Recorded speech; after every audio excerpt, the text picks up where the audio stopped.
Amém, vamos orar. Deus, obrigado, Deus, nós estamos diante da Tua Palavra. Tua Palavra é profunda, mas nós naturalmente não somos, Deus. Nós podemos, Senhor Pai, realmente estar, Senhor Deus, diante da Tua Palavra como um cego está debaixo do sol, e estarmos na mais profunda escuridão, diante da maior fonte de luz. Então nós queremos orar como salmista. Deus, abre os olhos do meu coração para que eu veja as maravilhas da Tua lei. Há maravilhas, Senhor Pai, não só para o tempo, mas tão grandes que são para o tempo e para a eternidade. Não deixe que nós desperdicemos nossos dias, desperdicemos nosso ouvir, desperdicemos o nosso ver. Ó Deus, que nós vejamos realmente a Tua glória, Senhor Deus, e que ela um dia encherá a terra como as águas cobrem o mar. Enquanto isso não acontece, Deus, que ela encha os nossos corações completamente, como um dia elas vão encher a terra. É o que nós te pedimos, em nome de Jesus. Amém, amém. Essa semana, alguém estava conversando comigo e estava cheio de problemas. Sabe quando aflições vêm uma após outras, às vezes aflições que estão além do ser humano, e eu só estava ouvindo. E a pessoa disse: eu não consigo seguir em frente, pastor, não consigo seguir em frente. Eu não tinha falado nada, né? Só estava ouvindo e fiz uma pergunta: qual é a definição que você tem para a vida? E eu acho que muitos cristãos nunca pensaram nisso. Qual é a definição que eu tenho para a vida? Como eu defino a vida? Eu não posso seguir em frente, pastor. Qual é a definição que nós temos para a vida? Você já pensou? Já pensou nela? E é sobre isso que nós queremos olhar hoje, aqui em Filipenses, no capítulo 1, a partir do 12. É como se fosse a resposta longa para aquela pessoa, que eu só deixei uma pergunta, que a pessoa não tinha muito como responder, não tinha pensado nisso. E o livro de Filipenses é um livro muito realista. Apesar de falarmos que ele é o livro da alegria, não é algo tolo, não é uma alegria desconectada da realidade. Você sente bastante o chão, a realidade é muito realista. E eu quero começar com um momento marcante em O Senhor dos Anéis, As Duas Torres, onde Sam, em meio a uma jornada cheia de dor, de escuridão, ele lembra Frodo do que realmente importa. Diz assim, o Frodo diz: não consigo fazer isso, Sam. É mais ou menos o que a pessoa me disse: não consigo seguir em frente, pastor. O Frodo disse para o Sam: não consigo fazer isso, Sam. E o Sam disse: eu sei, é tudo errado, não deveríamos nem estar aqui, mas estamos. É como nas grandes histórias, senhor Frodo, as que realmente importam, cheias de escuridão e perigo, elas eram. E às vezes você não queria saber o final, porque como aquele final poderia ser feliz? Como o mundo poderia voltar a ser como era, quando tanto de ruim aconteceu? Mas no final, Frodo, o Sam continua, mas no final é só uma coisa passageira, essa sombra. Até a escuridão precisa passar. Um novo dia virá, e quando o sol brilhar, ele brilhará ainda mais forte por causa dessa escuridão. Essas eram as histórias que ficavam com a gente, que significavam algo, mesmo que você fosse pequeno demais para entender o porquê. Mas acho, senhor Frodo, que eu entendo. Entendo agora. As pessoas nessas histórias tinham muitas chances de voltar atrás, só que não voltaram. Elas continuaram, porque estavam se agarrando a algo. E o Frodo diz assim: e no que estamos nos agarrando, Sam? E o Sam respondeu: que há algo de bom no fim disso, senhor Frodo, e que vale a pena lutar por isso. Hoje em Filipenses, a gente quer olhar como um homem na mais profunda escuridão tinha uma definição de vida. E a gente vai descobrir que isso é tudo o que importa. É tudo que você precisa para nunca dizer... O Frodo perguntou ao Sam, e no que nós vamos nos agarrar para continuar? E para que você nunca nem diga, nem as pessoas vejam que você não consegue seguir em frente, não é? Ou simplesmente vai avançar, mas não está mais avançando, não há mais vida realmente, uma vida pulsante. Então aqui Paulo fala a uma igreja de pessoas que ele deixa claro várias vezes que ele ama profundamente, que são essa igreja, os filipenses. E ele começa assim: quero que saibam, irmãos, que aquilo que me aconteceu tem na verdade servido para o avanço do evangelho. Como resultado, tornou-se evidente a toda a guarda pretoriana e a todos os demais que estou preso por causa de Cristo, que essa é a razão das minhas cadeias. E por causa das minhas cadeias, a maioria dos irmãos no Senhor foi encorajada a proclamar a palavra de Deus com mais coragem e sem medo. É verdade que alguns pregam a Cristo por inveja e rivalidade, mas outros o fazem por boa vontade. Estes pregam por amor, sabendo que estou aqui para a defesa do Evangelho. Aqueles, porém, pregam a Cristo por ambição egoísta, sem sinceridade, pensando que podem causar-me problemas enquanto estou preso. Mas que importa? O importante é que, de qualquer forma, seja por motivos falsos ou verdadeiros, Cristo está sendo pregado, e por isso eu fico alegre. Sim, e continuarei a me alegrar, pois sei que por meio das suas orações e da ajuda do Espírito de Jesus, o que me aconteceu resultará na minha libertação. Espero ansiosamente e tenho esperança de que de forma alguma serei envergonhado, mas terei coragem suficiente para que, agora, como sempre, Cristo seja exaltado em meu corpo, seja pela minha vida, seja pela minha morte. Pois para mim o viver é Cristo e o morrer é lucro. Se eu continuar vivendo no corpo, isso significará trabalho frutífero para mim. No entanto, que escolherei? Não sei.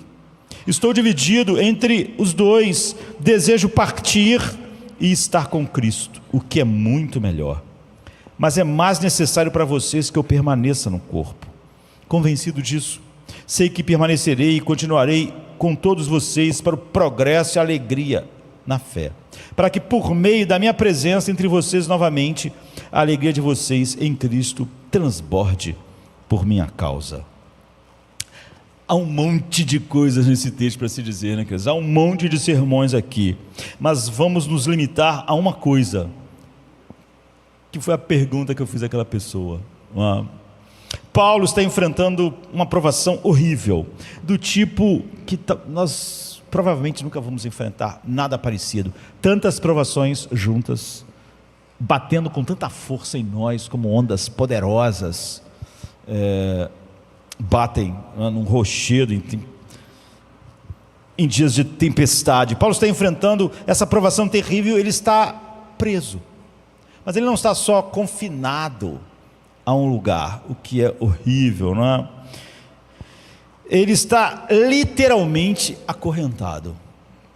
Ou seja, ele estava acorrentado a um membro da guarda pretoriana, que era o máximo, a elite da elite do Império Romano. Ele estava acorrentado continuamente, todas as horas do dia, a alguém da guarda pretoriana.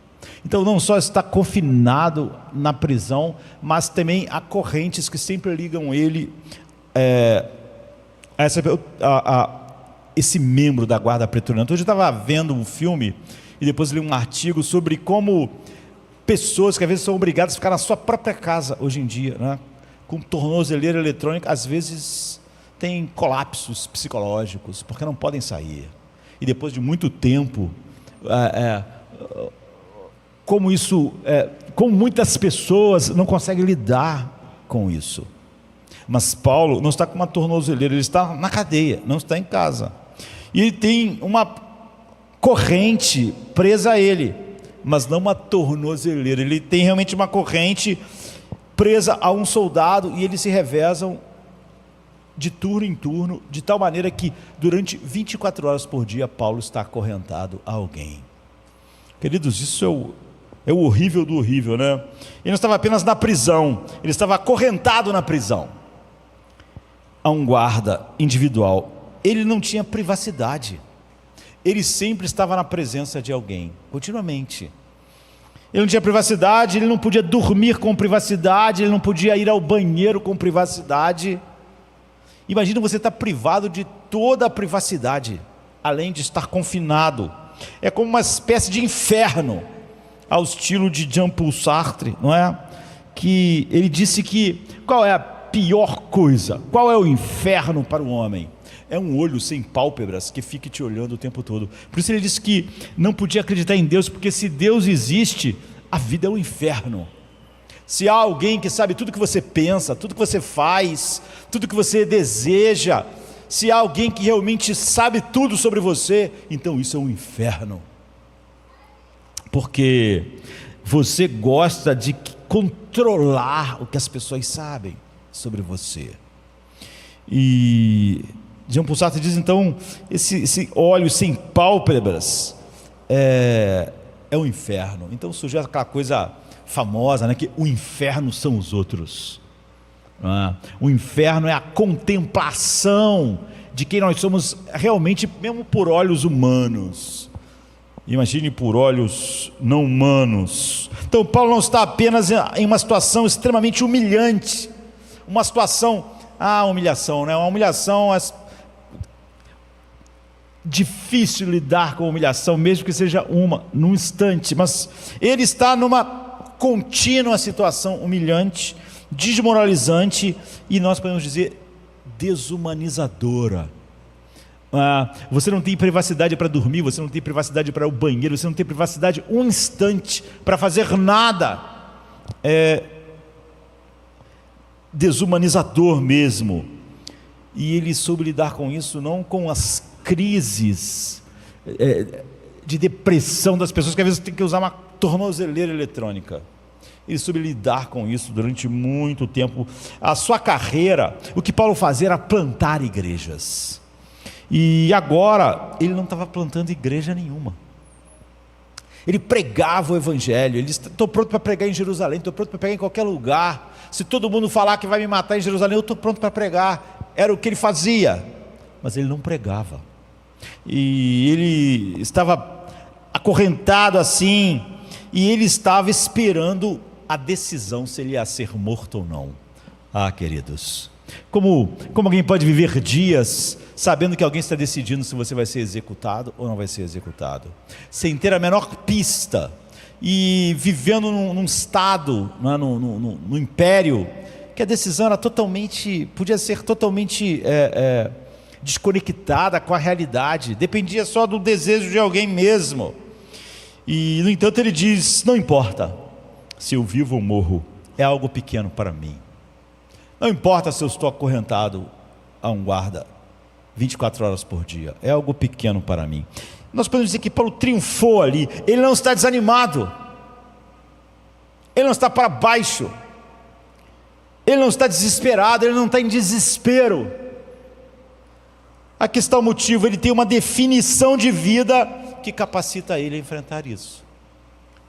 Por isso eu perguntei àquela pessoa: qual é a definição de vida que você tem?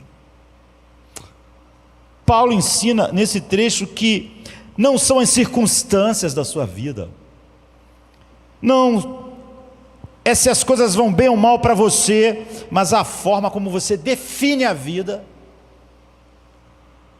que determinará se você pode resistir bem todas as coisas.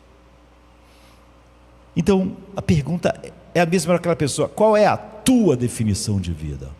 Como você define a vida? Ou seja, pelo que você vive. O que é que te faz sentir: eu estou vivendo, eu estou vivo? Qual é a coisa mais importante para você? Aquilo que define a sua vida e que faz viver valer a pena. Portanto, qual é aquela coisa que tornará a sua vida digna de ser vivida? Digna de você acordar cada manhã e sentir, olha, eu estou vivo, a vida vale a pena, em qualquer situação, independente do que aconteça, ou o que tenha acontecido no dia anterior. A gente pode perguntar, o que é vida? A maioria de nós nem para fazer a pergunta. A maioria de nós, como a pessoa falou que eu tenho que pensar, nunca pensou qual é a definição da minha vida. E como tudo mais, como eu reajo a todas as coisas, depende de eu ter essa definição. Se eu não a tenho, estou com problema. Ou seja, do que se trata a vida? Como eu defino a vida? Pelo que eu estou vivendo. Geralmente não fazemos essa pergunta até que coisas terríveis aconteçam. Normalmente vamos sendo levados pela vida até que uma desgraça aconteça. E nós somos obrigados a perguntar, pelo que eu vivo? O que faz a vida ser vida para mim? É como no filme O Clube da Luta, não é? Onde o narrador, preso em uma vida vazia de consumismo, só começa a questionar o que realmente importa quando Tyler Durden, não é? Na verdade que é o seu próprio alter ego, o confronta com a verdade nua e crua. Então há essa citação famosa, né, no cinema: você não é o seu trabalho, você não é quanto dinheiro você tem no banco, você não é o carro que você dirige, você não é o conteúdo da sua carteira, você é o esterco cantante e dançante do mundo. Essa crise, ela força a pergunta: pelo que vale a pena viver? É o que aquela pessoa, sem perceber, estava. De alguma maneira ela estava respondendo, mas como ela não tinha uma definição, ela não podia ver. Paulo, porém, já tinha sua resposta, não quando a crise chegou. Quase todas as pessoas vão perguntar a sua definição de vida quando uma grande crise chegou, não pequenos problemas, mas quando tragédias chegam, quando coisas realmente ruins. E Paulo chegou várias coisas ruins ao mesmo tempo, não é? E Paulo já tinha a sua resposta, e essa é algo fundamental. Você vê, Paulo não pensou nisso e nem buscou isso no meio de uma crise. Ele tinha a resposta antes das tragédias chegarem. Ele já sabia. Bem, algo terrível aconteceu com Paulo, mas vamos ser sinceros, não foi a primeira vez. Ele desenvolveu uma definição de vida que o capacitava a enfrentar qualquer coisa, antes dele estar preso a um guarda, durante tanto tempo. Não há nada mais prático do que isso. Se eu fosse falar para alguém, olha, como eu devo viver a vida, essa é a coisa mais prática de todas para viver a vida nesse mundo. E é isso que a gente quer ver. O que ele está ensinando aos filipenses? Ele escreve para dizer: não se preocupem, não há razão de ninguém aí estar triste e deprimido, porque eu não estou desanimado. Porque alguém estaria por causa de mim? Por causa da minha situação?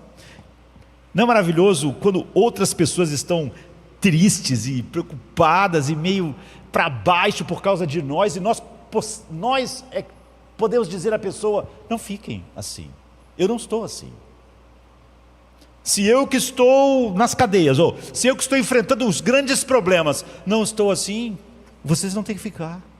É o que ele está fazendo. Ele está cuidando que outros não fiquem desanimados por causa de coisas que acontecem a ele, quando ele mesmo não está desanimado por causa daquelas coisas. Ele diz: mesmo que eu seja condenado à morte, e é muito, muito possível que aconteça, eu não estou desanimado. Eu talvez possa viver mais 20 anos, talvez o imperador decida que eu morra amanhã, não importa. Isso não prejudica a minha vida. Essas situações não estão prejudicando a minha vida.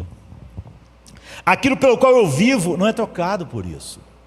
Dependendo pelo que nós vivemos, a razão da nossa vida é tocada por várias coisas. E aí é óbvio, a vida está desmoronando. Mas Paulo está dizendo o seguinte: a coisa pela qual eu vivo não é tocada por eu estar preso, não é tocada por eu estar acorrentado a um guarda, não é tocada se o imperador resolver que eu vou morrer amanhã. Então, não se preocupem por causa de mim. Não faz sentido ninguém ter uma gota de desânimo por causa da minha situação, porque eu não estou sendo afetado assim. Então, se vimos como Paulo triunfou, veremos como podemos triunfar. Paulo nos mostra 4 coisas sobre a vida, e não são as circunstâncias da vida, é a sua definição de vida, e você precisa ter uma. O nosso chamado para sermos sábios e não tolos, como vimos tão profundamente hoje pela manhã, é ter uma definição de vida muito antes dos dias mais escuros. E a gente não pode, como eu disse, esse texto todo que eu li está cheio de sermões e ensinos, não é? Mas 4 coisas, não é, sobre a vida, já que eu perguntei à pessoa se ela tinha alguma definição de vida. Primeiro, Paulo nos mostra a dureza da vida. Depois é mostrada a nós uma coisa maravilhosa, que é a alquimia da vida. Depois, finalmente, uma definição de vida. E por último, uma dinâmica da vida, como essa vida funciona e opera. E porque Paulo vê todas essas coisas, porque Paulo compreende essas coisas, ele consegue enfrentar qualquer coisa. Quando ele disse lá no final que ele acabou a carreira, só era a finalização daquela outra frase dele que diz: deixando as coisas que ficaram para trás, eu prossigo para o alvo. Eu nunca paro. A minha vida realmente está indo de glória em glória, Paulo diz. Mas só que a quantidade de problemas na vida de Paulo era muito gigantesca, para ele não ser atrasado na corrida, ou não olhar para trás. Então, deixe-me mostrar, é o que a gente vai tentar fazer no tempo que a gente tem. Primeiro, a vida é dura, e a gente quer ser breve nisso, mas Paulo aceita com naturalidade o fato de que a vida é dura. Isso é sabedoria, é tolice não ter uma definição de vida, porque a vida não está tão complicada agora, porque a vida é dura. E Paulo, ele aceita com naturalidade esse fato. Se você olhar no início do trecho do versículo 12, ele diz: quero que saibam, irmãos, que aquilo que me aconteceu tem, na verdade... Então, antes de a gente entrar no que ele diz, você vê a preocupação dele. Os filipenses correm o risco de, por causa daquilo que acontece com Paulo, ficarem desanimados. Seus amigos correm o risco de ficar tremendamente... Você tem essa preocupação? Quando você está enfrentando muito problema, você tem a preocupação: eu não quero que ninguém fique desanimado por causa das minhas aflições. É o contrário. Paulo tinha. A tendência é, quando nós estamos com muitos problemas e aflições, pensarmos em nós mesmos e ficarmos reclamando porque não está todo mundo pensando em nós, não é? E pensar: ninguém me apoia, ninguém se importa. Paulo está fazendo o contrário. Ele está em tremendas aflições, mas ele pensa: eu não quero que minhas aflições desanimem eles. Eu não quero que a vida deles vá para um lugar onde a minha não está, por causa das minhas muitas aflições. E ele sabe que eles correm um risco, porque o amam. Seus amigos correm o risco de ficar tremendamente desanimados. Ele está tentando mostrar: olhem, vocês não precisam ficar desanimados. Seria um grande erro, seria uma tremenda falta de visão em tudo que eu ensinei. Eu não estou, porque vocês ficariam. E por que estão desanimados? Estão desanimados por causa de Paulo. Às vezes esquecemos isso, porque muitos de nós ficamos tão obcecados com a nossa própria vida e com o que acontece. As pessoas ou amam o que Paulo ensina, ou odeiam o que Paulo ensina, né, na Bíblia. Mas todos veem Paulo como um grande mestre. Paulo certamente é o águia do Evangelho, o homem mais incrível que viveu, a não ser o Filho de Deus, não é? E nós esquecemos algo: Paulo foi o principal arquiteto do maior movimento, da maior fé e da maior religião da história do mundo até hoje. Ele foi o arquiteto essencial da igreja cristã, a maior fé na face da terra. As habilidades de Paulo de liderança eram incomparáveis. Ele podia chegar a qualquer cidade metropolitana, ele podia ir para a Grécia, ele podia ir para Roma, ele podia ir para Jerusalém, ele podia ir para Corinto, ele podia ir para Éfeso, ele podia ir para as grandes cidades do mundo, sofisticadas no mundo greco-romano, e ele podia se estabelecer lá. Se ele falasse, vou ficar na Grécia, vou ficar em Atenas, vou ficar em Corinto, vou ficar em Éfeso, se ele fizesse isso, ele debatia publicamente nessas cidades, e depois de algum tempo, ele deixava uma igreja lá, sempre. Não havia cultura hostil demais, culta demais, lugar difícil demais que Paulo fosse e uma igreja não ficasse lá. E ele chegava na cidade sozinho, no mundo pagão, não um mundo com influências, a cultura ainda sendo um eco do cristianismo, mas uma cultura totalmente pagã, e ele fez isso por todo o Mediterrâneo. Paulo é realmente um arquiteto, um líder incrível, mas os filipenses estão desanimados, porque parece que sua vida está prestes a ser apagada para sempre do mundo. Aqui ele está no meio da sua carreira. Pense em todas as coisas grandes que Paulo ia fazer, ou podia fazer se ficasse vivo. Ele é uma pessoa tão incrível, tão usada por Deus, que você só pode pensar, se Paulo ficar vivo, quantas igrejas como a dos filipenses vão existir? Quanto o Império Romano, o Império Grego, a cultura greco-romana será abalada? Ainda assim, ele está acorrentado, e está incapaz de fazer o seu trabalho. Ele não está indo para uma nova cidade, onde uma igreja florescente vai crescer no meio do paganismo. Não apenas isso, ele corre o risco agora de ter sua vida apagada. E é como no romance O Conde de Monte Cristo, de Alexandre Dumas, né, onde Edmond Dantes, no auge da sua juventude, cheio de expectativas enormes, ele fica preso no chateau de If, onde ele passa anos numa cela úmida, sem esperança de liberdade, e ele que tinha potencial enorme, ele conhece o Abade Faria, seu companheiro de prisão, e ele diz assim, Dantes: eu não acredito mais em Deus, minha vida foi roubada por uma injustiça que eu não mereci. E realmente foi, ele foi traído, foi caluniado, e agora a vida dele está lá, naquela cadeia, como o Paulo, né? Tantas vezes preso assim. E a resposta do Abade Faria é que ele deve encontrar um propósito maior. Ele está dizendo: eu não acredito mais, minha vida acabou. O Abade Faria diz assim: sabe por que acontece isso, Dantes? É porque você não tem um propósito de vida maior do que essa cadeia. Então essa cadeia acabou com a tua vida. Se o teu propósito de vida fosse maior que essa cadeia, então ele estaria bem. Mas se o seu propósito de vida for menor que essas celas, então a sua vida acabou. Você não tem como continuar em frente, não é? Paulo, ao contrário de Dantes, naquele momento, já tinha esse propósito, e por isso é impossível ele desmoronar.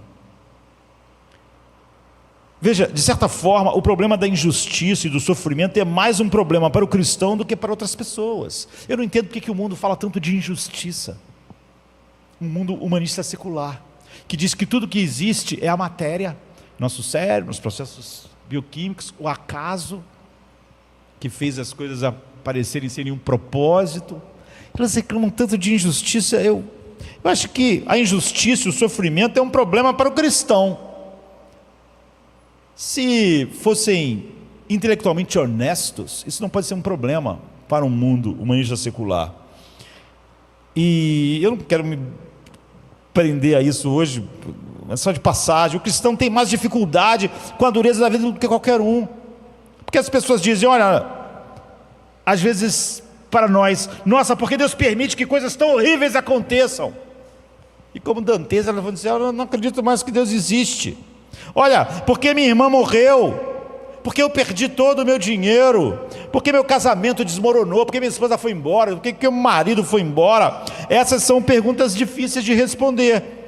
Os cristãos têm mais dificuldade, naturalmente, para lidar, porque os cristãos veem pessoas que fizeram sacrifícios enormes para levar adiante o nome de Cristo, e ninguém fez mais do que o apóstolo Paulo. Eles sacrificaram nome, como Paulo, dinheiro, respeitabilidade, sacrificaram tudo, carreiras, abriram mão de muitos confortos e decidiram, como Paulo, eu vou proclamar o Evangelho, eu vou de cidade em cidade, não importa se me espera prisões, dificuldades. Ou a pessoa diz, vamos espalhar o Evangelho e tal. Então a gente vê coisas horríveis acontecendo com essas pessoas. Vemos coisas acontecendo com a igreja que está no mundo para proclamar o Evangelho. Vemos coisas acontecendo com a causa do Evangelho e começamos a nos perguntar, espera aí, o sofrimento e o mal em geral já são ruins o suficiente, mas às vezes parece que Deus encontra uma maneira mais estratégica de sabotar a sua própria causa. Paulo na cadeia parece Deus sabotando o Evangelho, porque ninguém é como ele. É o maior na história da igreja, o maior plantador de igrejas, a mente mais saturada do Evangelho. Deus deixa esse cara ficar anos na cadeia. E veja a idade que morreu Calvino, Spurgeon, Jonathan Edwards, tantos puritanos, John Bradford, que é um puritano morreu com 45 anos. A sensação que nós temos é que, puxa, parece que Deus está sabotando aquilo que seria melhor para a igreja. John Bradford, se vivesse 70 anos, o que ele não faria? Se Spurgeon não morre com 58 anos, se Jonathan Edwards não morre com 53, todos ali nos 50 anos, Calvino, Jonathan Edwards, Spurgeon, McCheyne, 29 anos, John Bradford, 45, a maioria dos puritanos morreram jovens. E isso faz você começar a se perguntar, essa é a causa dele? Esse é o Evangelho dele, essa é a igreja dele, estamos fazendo o trabalho dele? Os cristãos na verdade têm um problema adicional com o mal. Como no romance, depois tem um filme famoso também, mas no romance O Silêncio dos Inocentes, de Thomas Harris, não é? Onde Clarice Sterling, ela começa a refletir sobre o mal, e ela diz, se o mal é tão poderoso, porque parece que até os melhores esforços para combatê-lo são totalmente esmagados. Essa pergunta ecoa a perplexidade dos filipenses ao verem Paulo, o maior gigante da fé, acorrentado. Como pode Deus deixar Paulo acorrentado? Como pode o maior pregador da história acorrentado? Como a pessoa que mais entendeu e que escreveu a maior parte do Novo Testamento pode ficar acorrentado, não é? E anos atrás, não muito tempo atrás, um líder cristão, Len Tucker, provavelmente não ficou conhecido assim, mas ele tinha a combinação única de dons, de liderança. Ele era conectado tanto a negros e brancos, a pobres e poderosos. Então ele podia juntar as pessoas. E ainda assim ele teve um câncer com 30 anos de idade e então morreu. Ele não foi tirado só do seu ministério, que parecia tão necessário, mas ele foi tirado da igreja, foi tirado da sua esposa e de seus filhos pequenos. Todos olham para Deus e dizem, o que tu estás fazendo? 30 anos. E Elizabeth Elliot, que enfrentou tantas aflições, morreu há pouco tempo, né? E seu marido foi um mártir, e ela escreveu um livro chamado Nenhuma Imagem Esculpida, não é? E o romance é sobre uma mulher que vai para a selva mais escura, não é? E ela implementa um trabalho que é um trabalho para a vida dela toda. Ela se dedica ali e para que aquelas pessoas conhecessem Deus e tivessem acesso à palavra de Deus. E ela ama os nativos, aquelas tribos primitivas. Então ela compromete toda a sua vida para que aquelas pessoas conheçam o Evangelho e para que finalmente eles tenham a Bíblia na língua deles. Mas só uma pessoa, de todas as pessoas que ela conhece, sabe espanhol, inglês e a língua daquela tribo. Portanto, todo o trabalho de tradução da Bíblia era feito dependendo daquela pessoa. Aquela pessoa era chave. E ela era enfermeira, isso ajudava ela ao cuidar das pessoas. E um dia ela aplica um remédio comum, como Novalgina, nessa pessoa chave, que era a única que sabia a língua daquela tribo, porque pertencia a ela, e também sabia inglês e espanhol bem, e estava traduzindo a Bíblia para aquele idioma, um trabalho de anos. E ela aplicou a injeção, aquela pessoa teve um choque anafilático e morreu. E ao morrer, acabou com todo o trabalho da vida dela, porque não existia mais ninguém na terra que soubesse a língua daquele povo, e o inglês e o espanhol. E muitas pessoas, ao lerem o livro, pensou: Deus nunca permitiria algo assim, porque pensaram que era só um romance, não é? Mas era baseado numa história real, e a própria Elizabeth Elliot tinha vivido isso na sua vida. Quando o seu marido tinha 29 anos, se preparou, deixou as coisas, as grandes oportunidades que tinha na vida para pregar para índios, se despediram, casaram, né? E logo depois se despediram, e ele e outros jovens, todos abaixo de 30 anos, e foram lá, e os índios mataram todo mundo, eles não pregaram para ninguém. Ela até disse: olha, nós cantamos o último hino falando que queríamos glorificar a Deus, e a gente pensou que ia glorificar a Deus evangelizando aquela tribo, mas eu descobri, quando meu marido foi assassinado por aquela tribo, que Deus queria ser glorificado pelo martírio dele, e não pela evangelização daquela tribo. E ela disse: olha, se Deus fosse nosso secretário, nós ficaríamos decepcionados, porque a função do nosso secretário é nos ajudar, é botar nossa agenda para frente. Mas se Ele é nosso Deus, então nós não estamos decepcionados, não estamos sequer surpresos. Os cristãos frequentemente encontram exatamente o que os filipenses encontraram. Não apenas Deus permite o mal geral na vida, mas às vezes parece que Deus permite que o mal aconteça e a injustiça com a coisa mais estratégica para a própria igreja, como Paulo na cadeia, não é? Como o único cara que sabe aquela língua morrer de um acidente, a mulher se achava mais culpada ainda, porque ela que aplicou o remédio que matou ele. E enquanto a gente avança, pense, as pessoas falam sobre o problema do mal e da injustiça e do sofrimento, mas o mundo, se fosse honesto, não teria problema com isso, né? Mas os cristãos têm um problema adicional. Se uma pessoa realmente está fora da fé verdadeira em Deus, ela não tem por que falar como o Dantes: não acredito mais em Deus porque esse mundo é muito injusto. Eu não acredito em Deus por causa do sofrimento, do mal. Eu não acredito que Deus possa ter nada a ver com isso. Então eu não acredito que Deus exista. E essa pessoa está falando algo sem sentido. Se Deus não existe, então o que está acontecendo não é mal e nem injusto, é só o que é. Essa pessoa não poderia morrer com essa idade, mas se não tem Deus, então essa pessoa só morreu. É assim, a morte existe, todos vão morrer, ele morreu, Isso não é ruim. Se Deus existe, então a morte é o último inimigo a ser derrotado. Mas se Deus não existe, a morte é só um acontecimento comum, não é mal.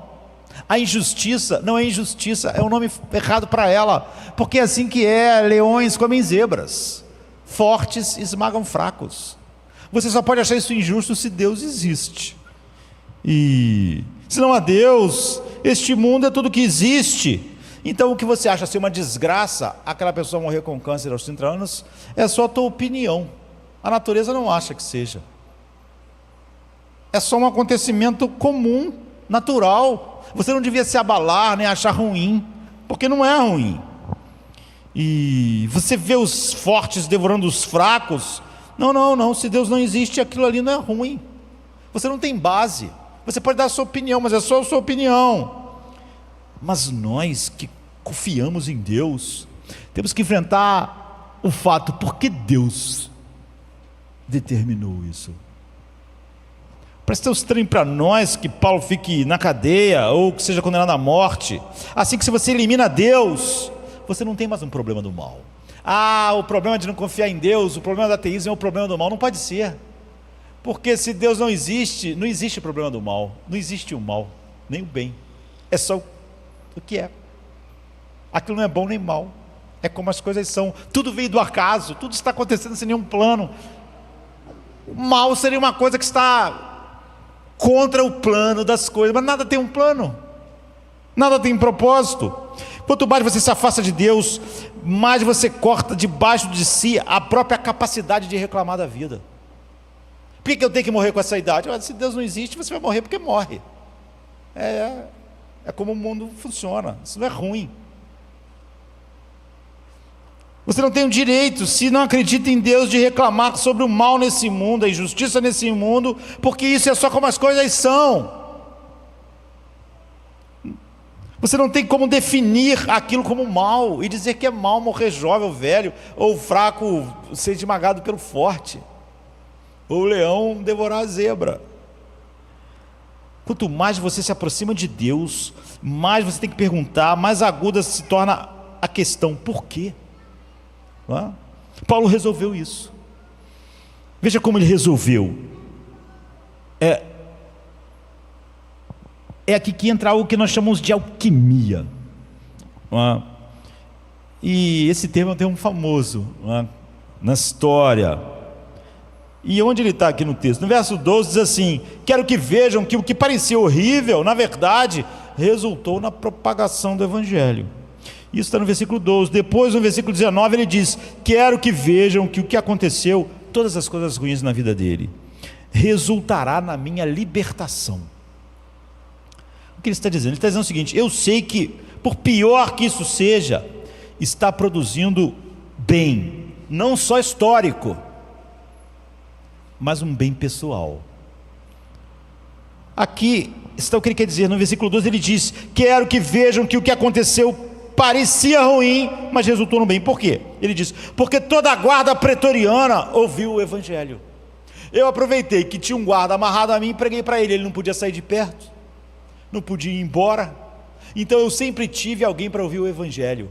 E eu, por nenhum dos meus planos, poderia ter o plano: vou evangelizar toda a guarda pretoriana.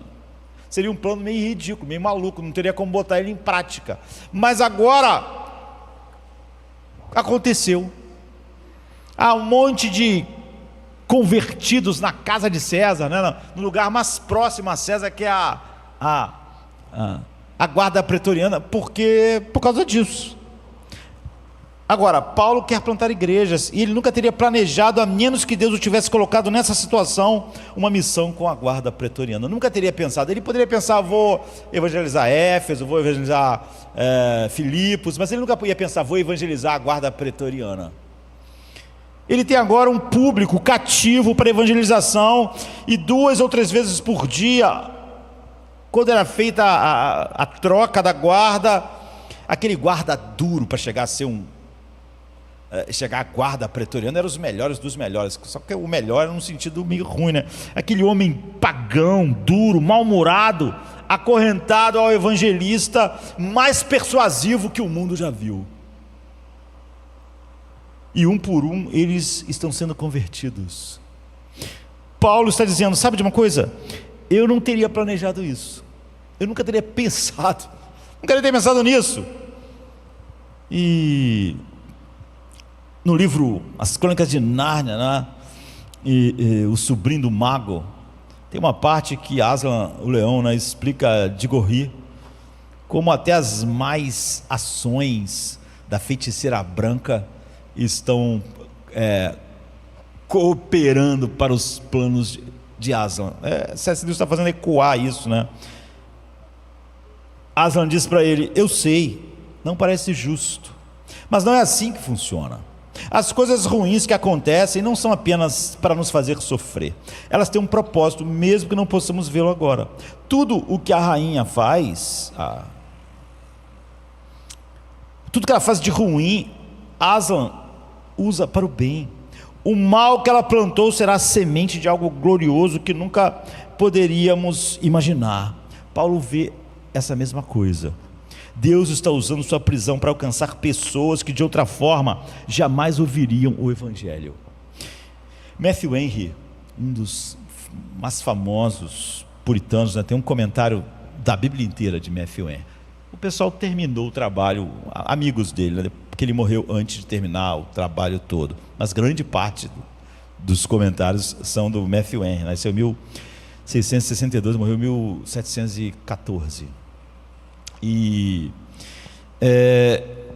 ele diz algo interessante sobre esse pequeno versículo de Paulo. O que aconteceu tem na verdade resultado na propagação do Evangelho. Matthew Henry diz que Paulo está afirmando que Deus é o único alquimista que existiu e que existe. Você se lembra, a alquimia, durante toda a Idade Média, a Idade Média, os alquimistas tentavam transformar chumbo em ouro. Eles achavam que iam descobrir uma maneira de transformar chumbo em ouro. Imagina que coisa maravilhosa, não é? Eles pensavam pegar algo inútil, pegar algo sem valor, sem grande valor como o chumbo, e transformar ele em algo precioso. Então essa era a coisa da alquimia, transformar chumbo em ouro. E lá bem naquele momento, né, Matthew Henry está dizendo, olha, na verdade, esse verso mostra que Deus é o único alquimista. Ou seja, será que os alquimistas pensavam, encontrar um processo de transformar algo inútil em algo incrível? Algo inútil em algo valioso? Bem, os alquimistas não conseguiram, e nem podiam.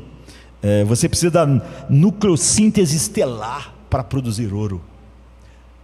Ouro só é produzido numa estrela com a energia enorme, que consegue, através da pressão tão alta, transformar elementos mais leves, como hidrogênio e hélio, são forçados a se fundir, criando os elementos mais pesados, incluindo o ouro. O ouro e todos esses elementos pesados foram criados lá no núcleo de uma estrela, inclusive os átomos do seu corpo. Então, quando uma estrela gigante morre, ela explode em uma supernova, só uma gigante, e ela libera grande quantidade de energia e matéria, incluindo o ouro, que formam planetas e que formam meteoritos. Então todo o ouro que está na Terra foi criado no núcleo de uma estrela assim, e chegaram aqui na formação do planeta, ou continuam chegando quando meteoritos com ouro caem, ou então a colisão de estrelas de nêutron. Agora você imagine o poder, a energia necessária para criar esses elementos mais pesados. Se só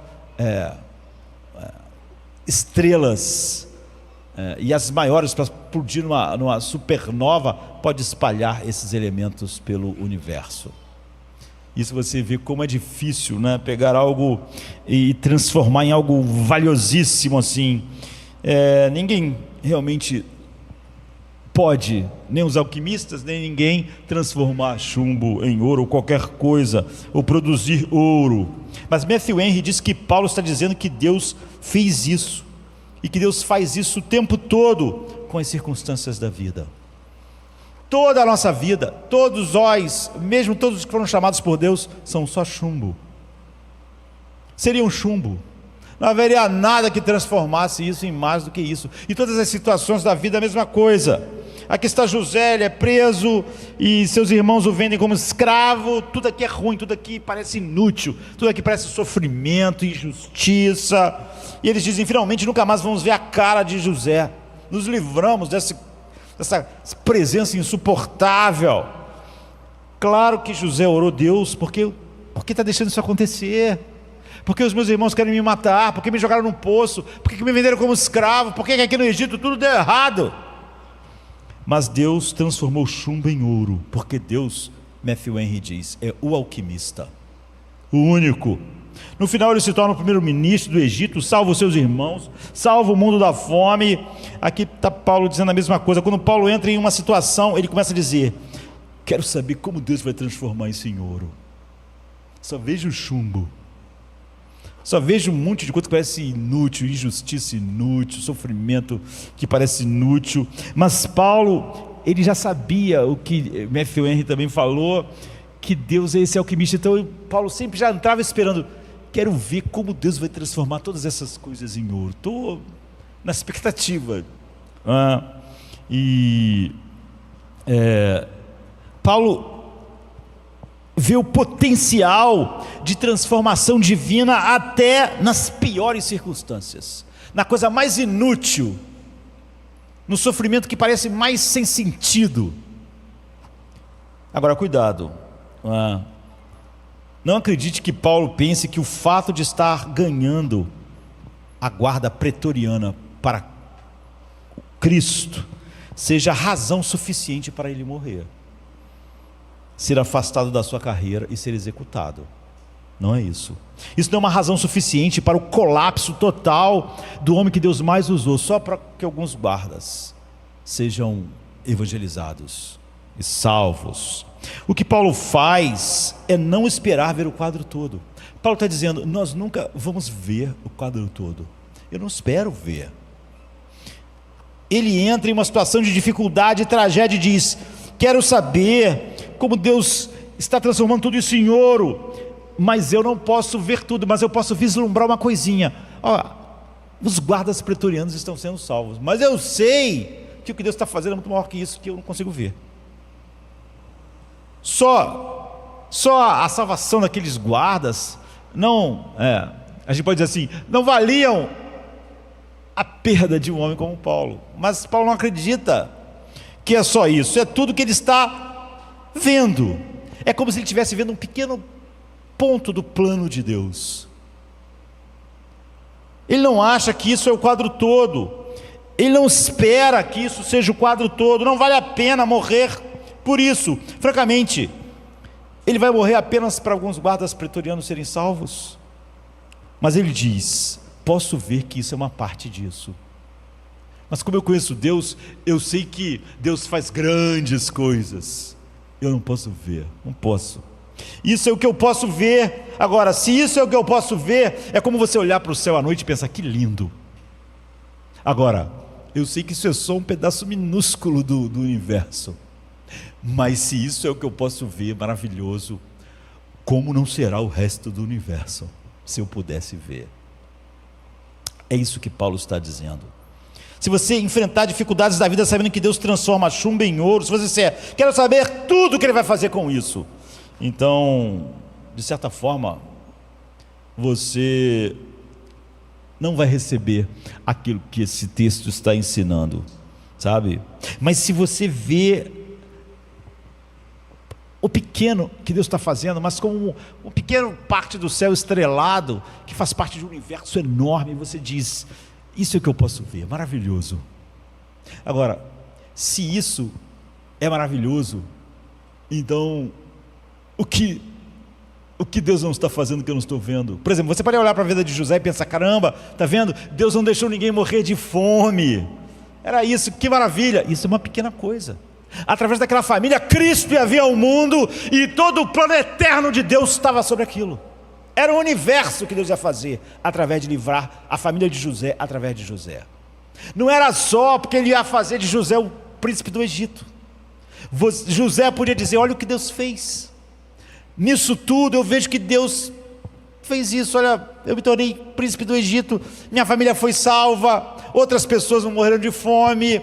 Foi maravilhoso. Mas se ele achasse que isso era tudo que Deus fez, ele era um tolo. Isso era um pedacinho do céu que ele estava vendo. Toda a história e todo o propósito eterno de Deus estava pendente na família de José, na família de Jacó. Mas ele não podia ver. José não podia ver a cruz, o plano eterno de Deus. Ele não podia ver esse universo sem fim. Aquilo ali teria um impacto para a eternidade. Mas ele podia ver que, olha, está vendo, Deus nos livrou, a nossa família, da morte, de fome. Deus livrou tantas pessoas de não morrerem de fome. Mas isso era só o pedacinho do céu que ele estava vendo. Mas Paulo faz isso: se isso é o que eu estou vendo, se o que eu estou vendo é que a guarda pretoriana foi alcançada, Paulo não podia imaginar que hoje, 1º de junho de 2025, nós estaríamos falando sobre isso. E Deus já está salvando, santificando. Não podia ver. Ele não podia ver tudo que Deus faria.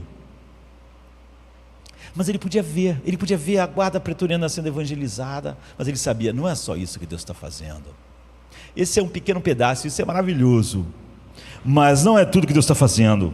Paulo não para por aí. Nós também não podemos, porque a maioria das vezes, quando entramos em momentos de tragédia, sofrimento, injustiça, não vemos a alquimia, não vemos como Deus está transformando tudo aquilo em algo realmente bom, além de qualquer coisa que sentimos, pensamos. E como até hoje, quando Jó sofreu, ele pode ter pensado no fim: está vendo, Deus fez algo bom disso. Mas Jó não tinha como imaginar, por exemplo, que pessoas seriam consoladas e transformadas através da vida dele 6.000, 7.000, 10.000 anos depois que ele já tinha morrido. Não podia. No versículo 19, o que ele diz, a gente vê que a tradução comum é: pois sei que por meio de suas orações e da ajuda do Espírito de Cristo, o que aconteceu, ou seja, todas as injustiças que eu sofro e todas as aflições, resultará na minha libertação. Agora, essa não é uma tradução boa do que está lá. Literalmente não é isso que está. O grego, como Paulo escreveu, diz: o que aconteceu resultará na minha salvação. Essa palavra salvação, em todos os outros lugares do Novo Testamento, é traduzida como salvação, essa palavra em grego. Mas é tão confuso, salvação, resultará na minha salvação. Os tradutores ficaram meio assim com essa coisa de resultar na minha salvação. Paulo não é salvo, né? Que eles botaram libertação, a única vez que traduzem assim a palavra. Mas fica estranho, porque eles botaram libertação no lugar de salvação, e fica estranho, porque dá a impressão de que ele está dizendo que vai ser solto e que não vai morrer. Tem certeza de que vou sair. Parece que ele está dizendo isso: minha libertação. Tem certeza de que não vou ser executado. Tem certeza de que estarei livre em breve. Mas se você descer até o final do parágrafo, fica evidente que ele está dizendo isso, porque ele diz, ele não está dizendo apesar do que me acontece, ele diz, serei salvo por causa dessa coisa horrível. Você diz, um minuto. Ele diz, seja pela minha vida ou pela minha morte, eu serei salvo. Então você vê, a palavra libertação não faz sentido. Quiseram ajudar, atrapalharam, porque ele não podia dizer, eu tenho certeza da minha libertação, que é pela minha vida, que é pela minha morte. Mas ele morreu, então ele não foi liberto, não é? Com a palavra da ideia. Ele diz, posso viver, posso morrer, não importa. O que Paulo está falando, e isso é cristianismo, eu vou dizer, avançado. Porque o cristianismo não é algo que simplesmente, querido, você diz que acredita e tudo automaticamente. Não. Você está avançando, você está indo de glória em glória. E por que é avançado? A gente vai ver de que forma ele está Deus está transformando chumbo em ouro. Você diz, bem, o que significa a palavra salvação? Você quer dizer que Paulo não acha que está salvo? É por isso que resolveram traduzir por libertação. Bem, a gente não deve esquecer, mas sempre esquecemos que salvação no Novo Testamento é uma palavra usada de uma maneira muito diferente em vários momentos. Às vezes ela diz que nós fomos salvos. Fomos salvos do quê? Da culpa do pecado. Estamos justificados, não há mais nenhuma culpa. Justificados pela fé, temos paz com Deus, estamos salvos. Nunca mais o dia do juízo para nós ficou no passado. A lei não tem mais nada a ver conosco, fomos salvos da maldição da lei. Nossos pecados foram perdoados para sempre, todos os que eu cometi, o de hoje até o fim. Mas a Bíblia usa o termo salvação no presente.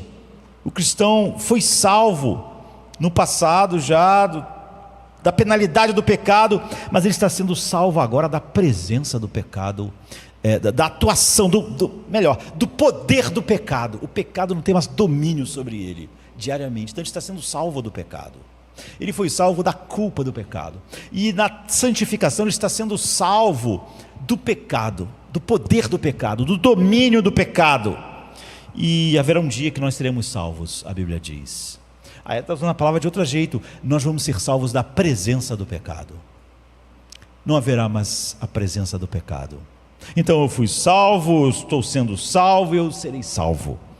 É isso que Paulo está dizendo. Paulo está dizendo o seguinte: eu me alegro porque sei que o sofrimento e a tragédia, quer eu acabe sendo executado, quer eu acabe sendo liberto, estão me tornando o homem que eu quero ser. Estão me refinando. É o alquimista transformando chumbo em ouro. Estão me tornando mais parecido com o meu Salvador. Mais um homem humilde, mas dependente de Deus. Cada vez eu estou de um grau de glória para outro grau de glória, me tornando mais ouro e menos chumbo. Não é apenas que Paulo diz, Deus pode transformar minhas circunstâncias básicas em ouro. Ele diz, Deus está me transformando em ouro. Ele está me fazendo cada vez menos chumbo e cada vez mais ouro, cada vez mais como seu filho.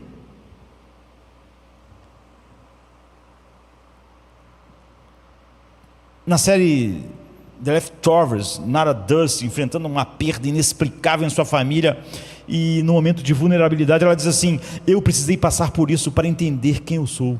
O sofrimento não me destruiu, ele me esculpiu. Paulo, como Nora, reconhece que o sofrimento tem um propósito redentor. Eu estou sendo salvo, moldando ele cada vez mais parecido com Cristo. Jesus não era um homem manso e humilde de coração, então ficar preso, sofrer, ficar acorrentado, estava fazendo ele mais humilde, mais manso, mais ouro. Ele diz, isso é o que o grande alquimista está fazendo, está me levando de um grau de glória para outro. Agora, isso é cristianismo avançado, como eu disse. A razão pela qual continuo dizendo isso é porque não é o tipo de coisa que você pode dizer, olha, então é assim que posso lidar com as tragédias acontecendo na minha vida, eu vou começar amanhã. Não é assim. Não. Isso aqui é avançado num sentido, não avançado que todos nós não devemos estar experimentando. Só apenas mostrando que o que um grande homem, um homem que podia enfrentar qualquer coisa, o maior líder que esse mundo já viu, e se alguém tem grandeza é ele, quando ele entra em uma situação problemática, ele não é derrubado, não é abatido, ele está preocupado que outros fiquem abatidos por causa do sofrimento dele. Isso não significa que ele não chore, que ele não se entristeça, que ele não lute, mas é isso que ele faz. O que ele faz é dizer, antes de tudo, Deus está transformando isso em ouro. Não porque essa situação eu vou ver todas as coisas, não, eu só vejo um pedaço do céu, do universo que ele está fazendo. Mas não é que Deus está transformando as situações ou a história da igreja em ouro, Ele está me transformando também. Deus está me transformando em ouro, e eu preciso disso. Eu preciso ser mais manso e humilde como Jesus, preciso amar mais como Ele, preciso estar disposto a glorificar o Pai mais como Ele. Isso vai me amadurecer, isso vai me tornar mais parecido com o Salvador. Por meio disso eu estou sendo salvo de tudo que eu era. Estou sendo transformado numa alquimia maravilhosa. Não são que as circunstâncias vão se transformar em algo bom, é que eu mesmo estou sendo transformado. Isso significa que quando as coisas ruins acontecem a um cristão, isso automaticamente está purificando ele, está tornando ele melhor. Você nunca viu pessoas, até cristãos, que as tragédias só deixam eles piores?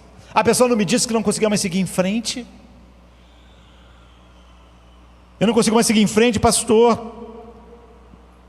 Então não é automático, você vê, não é automático você enfrentar tragédias, aflições, problemas e se tornar mais ouro. Não é automático. Veja que mesmo quando coisas difíceis acontecem, Deus está transformando o chumbo em ouro, mas não é automático. Então Paulo diz como? Porque precisa ser para nós. E a definição, e esse é todo o segredo. Paulo diz que se as coisas difíceis te refinam, se elas transformam você de chumbo em ouro, se elas estão te salvando, depende da sua definição de vida. Se a definição estiver errada, elas não estão fazendo isso com você. Não estavam fazendo com aquela pessoa que conversou comigo. O segredo está nessa pequena palavra, pois. Note aqui no versículo 19 e 20, Paulo diz: espero ansiosamente e tenho esperança de que de forma alguma serei envergonhado. Espero e tenho esperança de que o que me aconteceu resultará na minha salvação. É alquimia. Por quê? Por que ele esperava isso? Se grande parte das pessoas quando sofrem se tornam frias, não consigo mais orar, não consigo mais fazer isso, não tenho mais ânimo, não consigo aquilo, outro, não tenho mais esperança, não tenho paz, não tenho nada.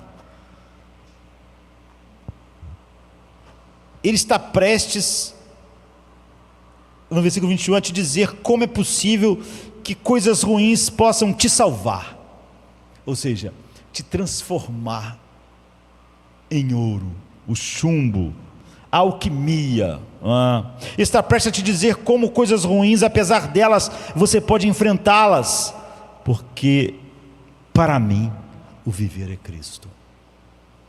Aí está a definição de vida para Paulo. O que é a vida para mim? É Cristo.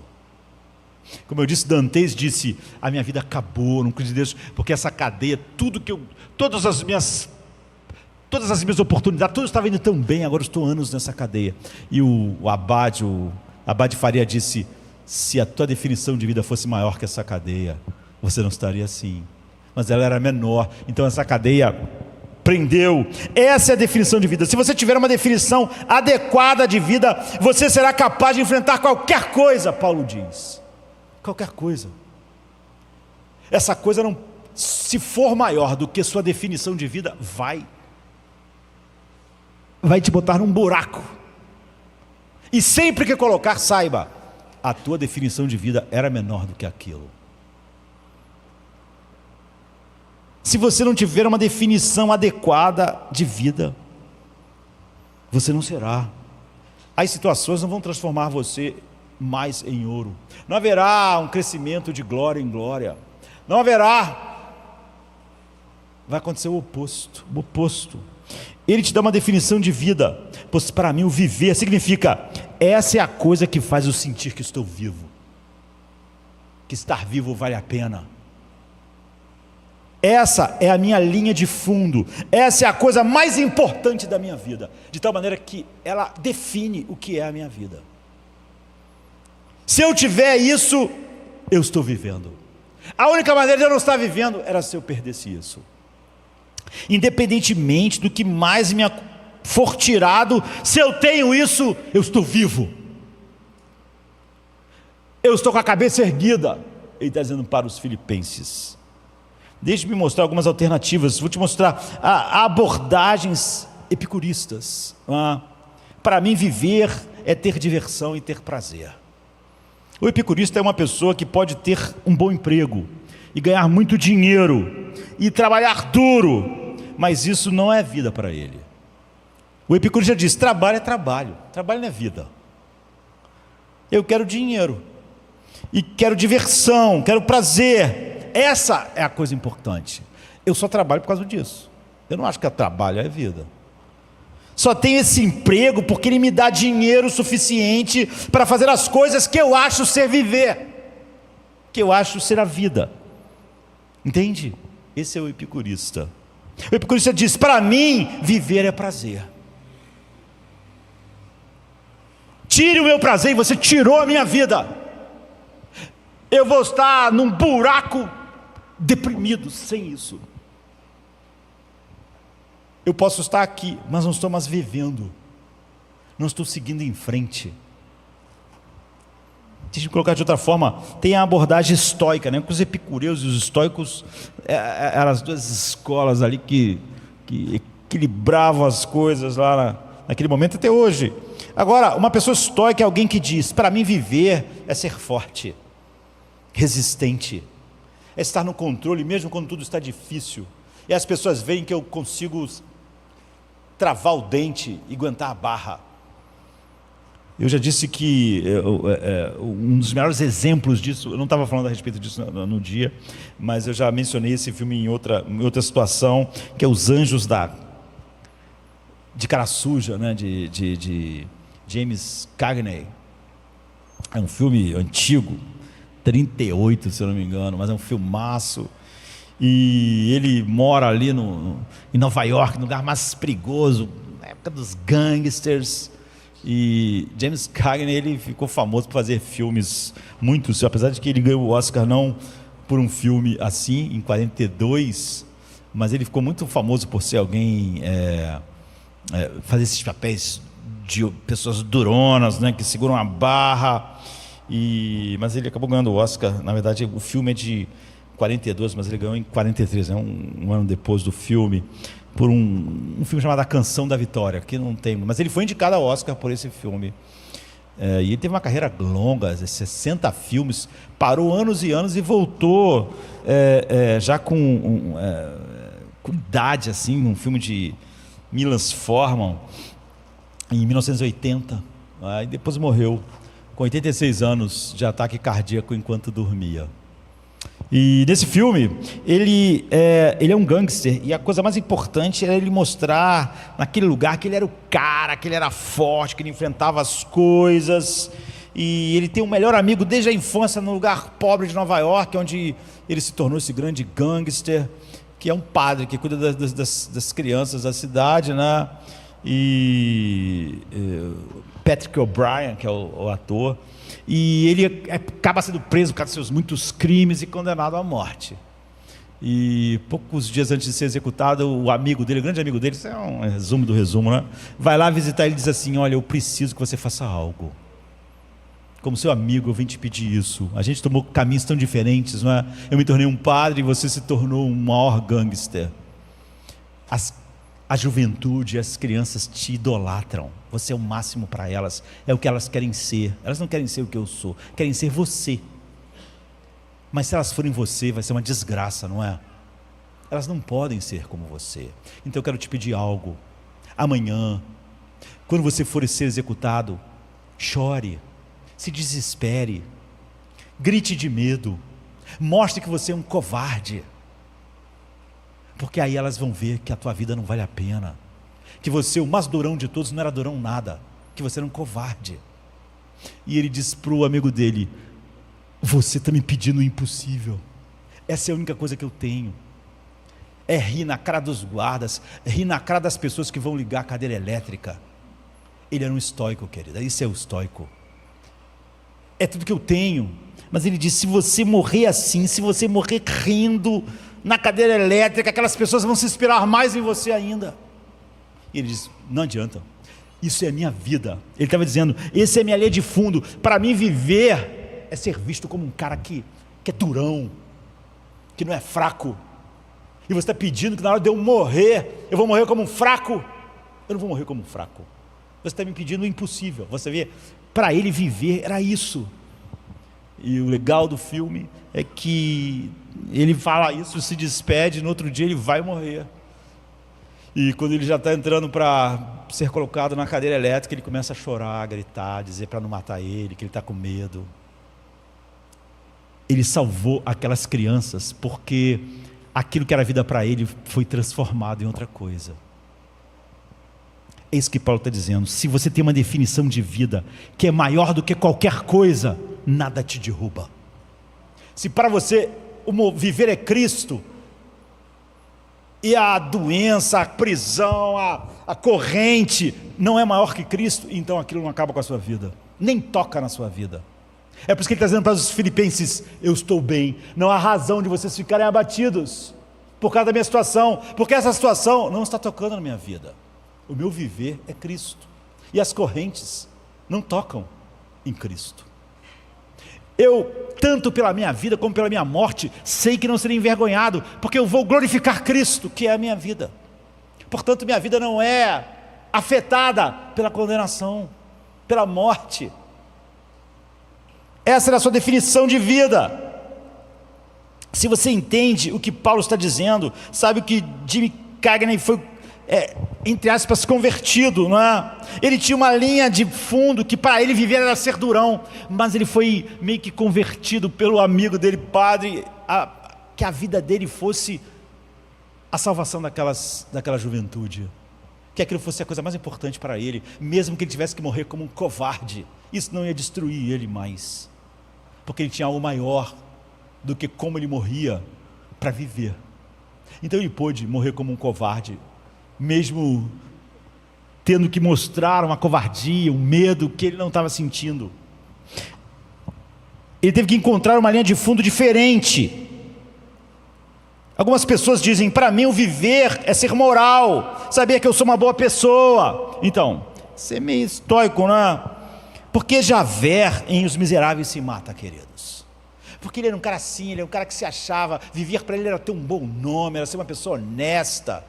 E ele perseguiu Jean Valjean a vida inteira, mas uma determinada hora, ele que fez tanta maldade ao Valjean, e a gente sabe que o Valjean foi transformado pela graça. Tem uma hora então que o Javert, aquele inspetor policial terrível, durão, vai morrer, foi capturado.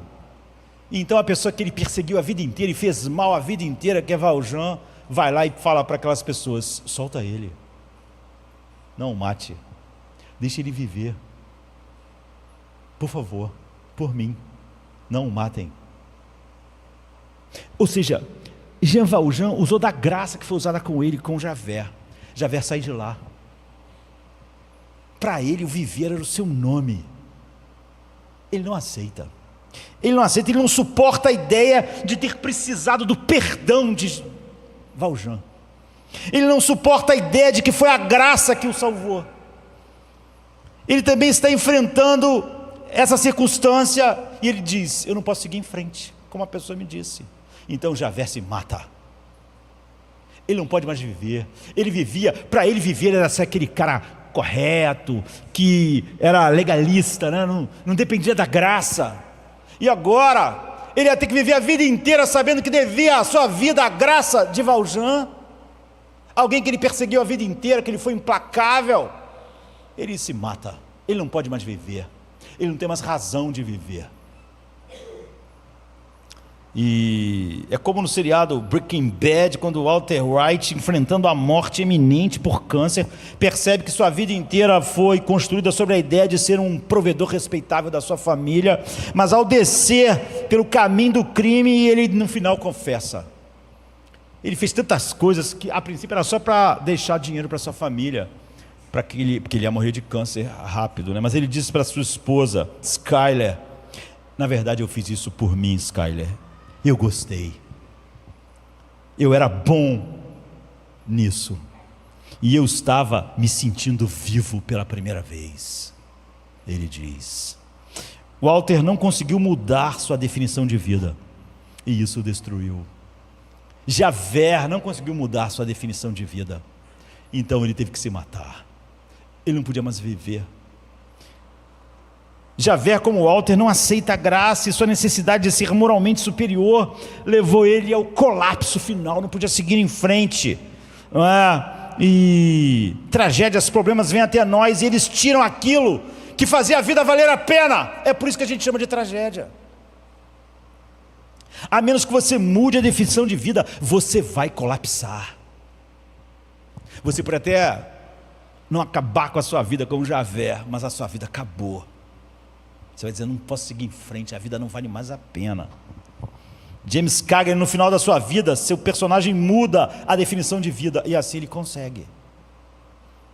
Javert não aceita a graça de Jean Valjean, ele se mata.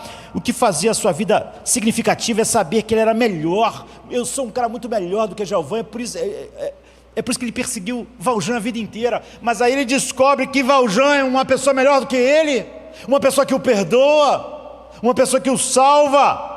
Ele era um homem religioso, ele era um homem de caráter, uma boa pessoa. Como resultado, ele não tem mais a linha de fundo que era a sua vida, ele se mata. Porque para mim viver, Javert está dizendo, é ser respeitado, é ser visto como alguém que é correto. Se eu perco isso, então eu vou me matar. O que faz eu sentir que eu estou vivo é que eu sou muito diferente de Valjean. É que eu sou muito melhor do que ele. Eu sou uma pessoa digna. Mas quando ele perde isso, a maioria de nós, vamos combinar, não é tão coerente. A maioria de nós não é um epicurista, nem um estoico. A maioria de nós nem está focada em alguma virtude moral igual Javert. A maioria de nós escolheu outra coisa: família, amigos, carreira, cônjuge, filhos, reconhecimento. E para nós viver é isso. Tire isso de nós, você vai estar tirando a nossa vida. Dizemos, para mim viver é ter, e aí colocamos lá. Quando as circunstâncias, as tragédias vêm e atacam a nossa vida, ou seja, atacam aquilo que eu completaria, para mim viver é isso, e então eu colapso. Eu não posso ser transformado em ouro. Eu vou ser um chumbo ainda com mais escória do que era antes. E você colapsa completamente, ou você se converte. É o que eu disse para aquela pessoa: ou você se converte, ou você não pode seguir em frente realmente. Eu não tenho nada para dizer que faça você seguir em frente. Se a tua vida é essas coisas, se elas foram tão duramente destruídas, então sua vida acabou. Eu não tenho uma mensagem para você. Se você não redefinir a sua vida, você não vai seguir em frente.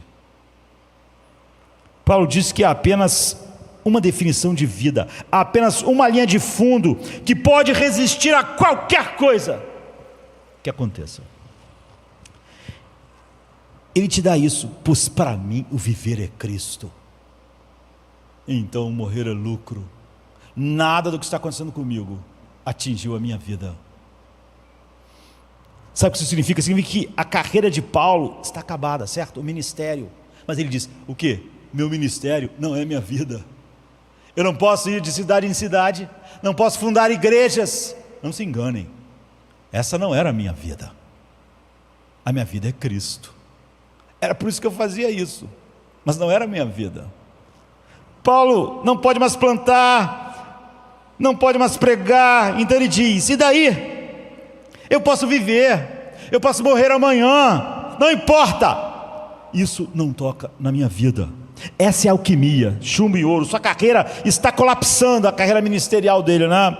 E toda a sua vida está colapsando. O problema não é a circunstância, Paulo diz, é a definição da vida de vocês. Entende isso? Se sua vida está colapsando, porque sua carreira está colapsando, então a sua carreira era a sua vida. Se a sua vida colapsou porque você perdeu os seus filhos, então os seus filhos eram a sua vida. E Paulo só tem uma coisa para dizer para nós: converta-se, mude a sua definição de vida, e tudo o que acontecer com você estará transformando chumbo em ouro. Paulo ama seus amigos. Paulo deixa claro que ele ama os filipenses, ele os ama. Ele diz isso o capítulo inteiro.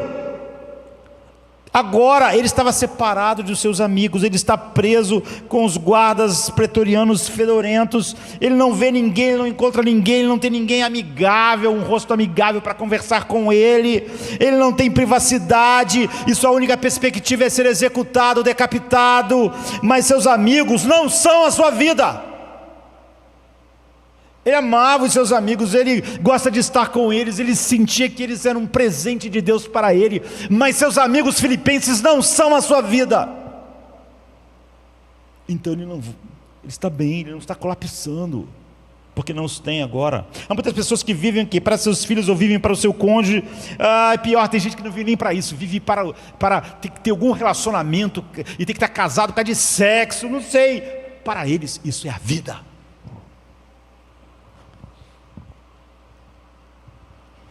Isso é muito, pelo menos, não é? Fazer da esposa, dos filhos, a vida é mais nobre do que fazer da carreira a sua vida. Mas ainda assim, é totalmente suficiente. O que você vai fazer quando sua vida estiver num caixão? Se a tua vida é algo que morre, o que você vai fazer quando ela estiver sendo enterrada? Você vai dizer: pastor, não posso seguir em frente. Se a tua carreira é a sua vida, o que você vai fazer quando ela for totalmente perdida, como a carreira de Paulo estava sendo? Há uma música Hurt, né, que Johnny Cash gravou. Na verdade, ele está fazendo a música de outro, não é? E ele gravou isso em 2012, quer dizer, um ano antes de morrer. E ele diz: todo mundo que eu conheço vai embora no final. E você pode ficar com tudo então depois. Meu império de sujeira. Eu vou te decepcionar. Eu vou te fazer sofrer. Qualquer coisa que a sua vida vai te decepcionar e vai te fazer sofrer. Cash está falando sobre a fragilidade de construir a vida sobre qualquer coisa passageira. Amigos, cônjuges, conquistas, seu corpo. Paulo, no entanto, encontrou algo eterno, que transforma, a única coisa, a única explosão de supernova que transforma chumbo em ouro. Os amigos de Paulo não eram a sua vida. Se sua vida colapsa quando seus amores colapsam, significa que seus amores eram sua vida. E seu problema não são suas circunstâncias, é a definição de vida. E se você não mudá-la, você não se converteu. A única palavra para nós é: converta-se. É assim, não é? Agora, por último, Paulo viu a dureza da vida. Isso não abalou porque ele viu a alquimia da vida. Ele viu como Deus realmente é capaz de transformar chumbo em ouro. Mas Deus só transforma isso se nós temos a definição certa de vida. Se você disser: pois para mim o viver é Cristo. Paulo estava apaixonado por Cristo. Ele era dominado pelo amor de Cristo. Isso o controlava e, como resultado, ele podia enfrentar qualquer coisa. Ele só não podia enfrentar se alguma coisa tirasse Cristo dele, porque aí tirava a sua vida, tirava toda a sua esperança, tirava tudo. Agora, qual é a dinâmica que faz isso acontecer? Para a gente encerrar, em João 17, 19. Porque eu não posso dizer para vocês: façam isso, e você fala assim: a partir de amanhã eu farei isso. Isso não funciona assim. Esse é o Evangelho, é Deus, é uma pessoa, não é uma regra. Em João 17, 19, Jesus diz na frente dos seus discípulos, enquanto está orando para o Pai, no seu último momento juntos, antes dele morrer: por eles eu me santifico, por causa deles eu me consagro, para que também eles sejam santificados. Um versículo estranho às vezes, né? Por eles eu me santifico. Como assim? Jesus se santifica? Ele não é santo, santo, santo? Então, sabe o que ele está dizendo? Eu me consagro, eu me santifico por causa deles. Eu estou dizendo assim: eu vivo por eles, eu separei minha vida por causa deles, eu estou nesse mundo por causa deles, eu vim redimi-los, eu vim tomar a maldição deles. Não há nenhuma outra razão para eu estar aqui. Significa, eu me coloco à parte, porque santificar é isso, né? Eu me separo apenas para uma coisa: que eles sejam feitos santos, que eles sejam feitos um conosco. Eu me santifico para isso, eu me separei para isso. Quando uma pessoa se prepara para as Olimpíadas, ele diz: daqui a um ano eu vou estar nas Olimpíadas. Toda a minha vida está subordinada a esse objetivo. Eu me consagro agora, eu me separo, eu me santifico para estar preparado. Se a namorada fala assim: não, vamos casar. Não, você não entendeu, não posso. Tudo vai ter que estar subordinado a esse propósito de eu estar na Olimpíada. Eu não vou fazer nada que vá entrar como algo que seja um obstáculo agora. Até o ano que vem, tudo vai ser colocado em espera. Tudo vai ter que se ajustar, porque eu me separei, eu me santifiquei para competir nas Olimpíadas. Jesus Cristo está dizendo o seguinte: tudo sobre mim, sobre a minha vida, sobre a minha hora, a razão pela qual eu encarnei, me tornei um homem, me esvaziei da minha glória, não tive por usurpação ser igual ao Pai, me humilhei, deixei isso, me tornei um homem, a razão pela qual eu vou morrer amanhã, tudo que estou fazendo agora e tudo que eu farei depois no céu, à destra do meu Pai, tudo é subordinado a um único objetivo: a salvação de quem o Pai me deu. Para eles, ele diz ao Pai: eu me santifico, eu me separo, eu me consagro, estou separado por eles, tudo sobre mim não é sobre nenhuma outra coisa. Se você quiser saber qualquer razão pela qual estou na terra, é só por causa deles. Eu me separei para isso. Sabe o que isso significa? A Bíblia diz algo, apenas coloque isso em seu coração. Jesus está dizendo: se você entender o que eu fiz por você, se você olhar para mim morrendo na cruz, eu vivi na terra, e eu posso dizer, para mim o viver é vocês. Para mim o viver é a igreja. Eu me separei, eu me santifiquei, e fiz da vida com um único objetivo: salvá-los. Vou viver para que a minha vida perfeita seja atribuída a vocês, e vou morrer para pagar a dívida de vocês. Para mim o viver é vocês. Não há nenhuma outra razão pela qual eu estou aqui. Não há nenhuma outra razão que me trouxe a esse mundo. Não há nenhuma razão que vai fazer eu beber o cálice amanhã. Só uma razão: Jesus Cristo, a segunda pessoa da Santíssima Trindade, Deus eterno, diz: para mim viver é você. Minha vida é ver você santo e glorificado no fim, desfrutando para sempre da glória que eu tenho com meu Pai antes que o mundo exista. Minha vida é ver você santificado. Tudo que eu faço ao me consagrar e me santificar para que você seja santificado tem esse único objetivo. O que isso significa quando você me vê na cruz, quando me ver morrendo? Jesus disse: isso significa, eu vou te dizer o que significa que eu sou disposto a fazer qualquer coisa, a tomar aquele cálice que parece impossível, porque para mim viver é você, tomar aquele cálice é você. Eu não tenho nada para ganhar com isso. O Pai nos colocou junto de tal maneira na eternidade, nossas vidas estão de tal maneira unidas numa aliança na eternidade, eu e você, cada um dos eleitos, cada um pertencente à verdadeira igreja. Quando Cristo, que Ele se tornou a nossa própria vida. Você vê Colossenses 3:4, Paulo diz: quando Cristo, que é a nossa vida, se manifestar, significa que quando Cristo, que é a razão da nossa existência, não existe conversão sem alguém dizer verdadeiramente: para mim o viver é Cristo, Ele é a minha vida. Mas Ele disse: o que faz o meu coração se derreter não é botar uma regra, é olhar que Ele diz: para mim viver foi você. Tudo que eu fiz, eu me consagrei, eu me santifiquei por eles, para que eles sejam santificados. É como a música I and Love in You, dos Everett Brothers, que diz assim: 3 palavras que se tornaram difíceis de dizer: eu, amor e você. O que você era então, eu sou hoje. Então essa a letra captura o peso e a transformação de um amor que redefine a existência. Jesus diz: eu, amor e você. Para cada um de nós, e isso muda tudo. Só quando você vê isso, só quando isso é verdade para você, você vê Jesus dizendo: para mim o viver foi você. Você diz: para mim viver é Cristo.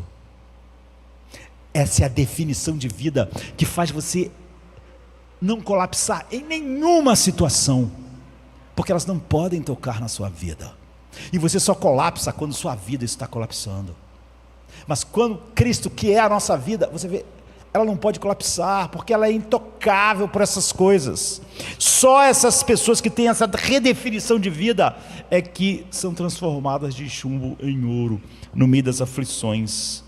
Você olha para isso, e olha para isso, e olha para isso. Você olha para as coisas, mesmo as coisas boas, a amizade dos filipenses, o ministério, sabe? E você pensa sobre isso, sobre isso, sobre isso, sobre todas as coisas. Depois de um tempo, tudo isso tem um lugar que deve ter na sua vida. Sabe por quê? Porque você olha e diz, como um velho hino diz: Jesus Cristo, meu irmão, meu amigo, meu pastor, meu rei supremo, meu príncipe, meu salvador. Se para você viver sou eu, bem, então para mim viver é você.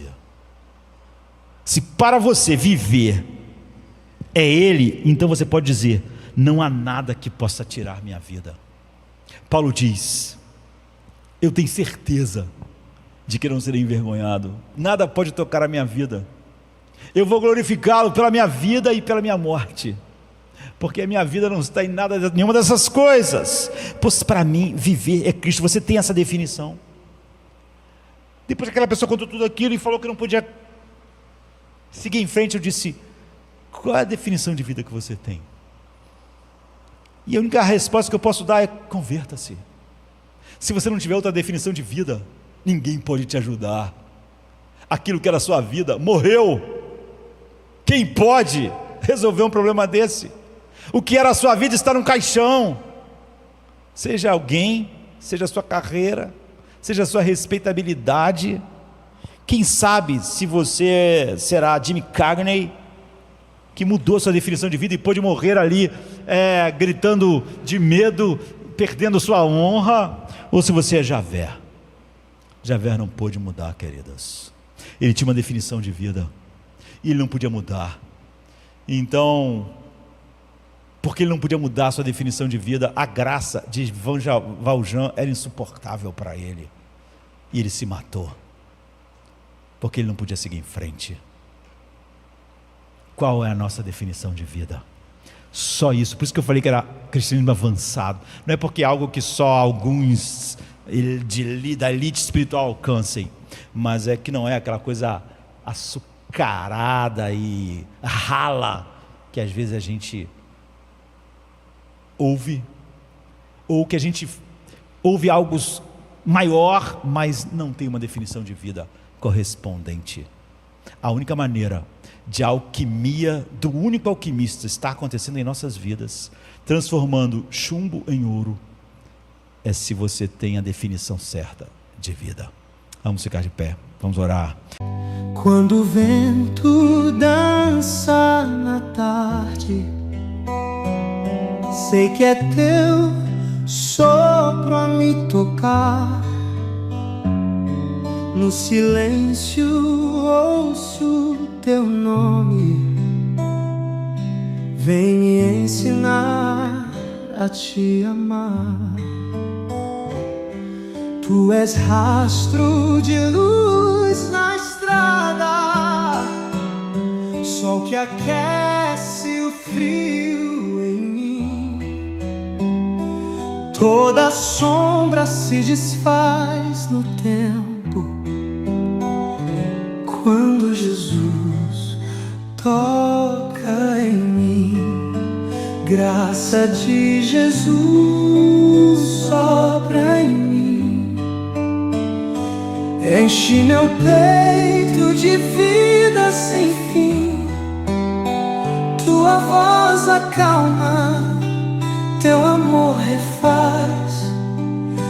És meu abrigo, meu porto, minha paz.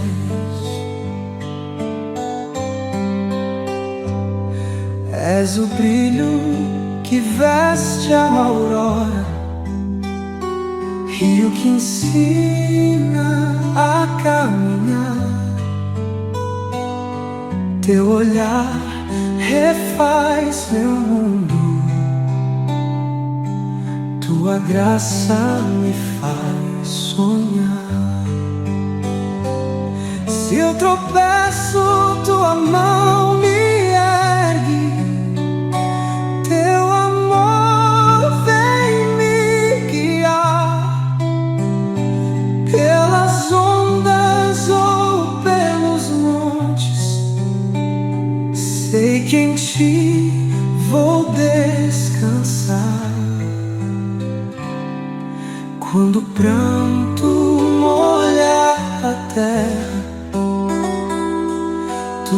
recolhes em teu chão.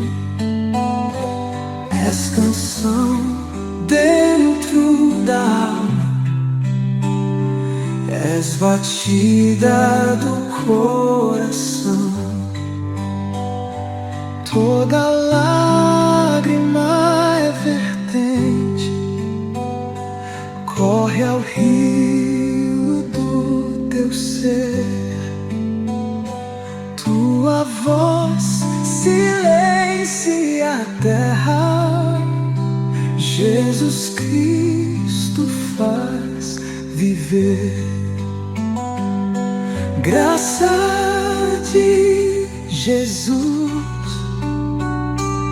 sopra em mim, enche meu peito de vida sem fim. Tua voz acalma, teu amor refaz. És meu abrigo, meu porto, minha paz. Graça, graça sopra em mim. Em teus braços vou dormir.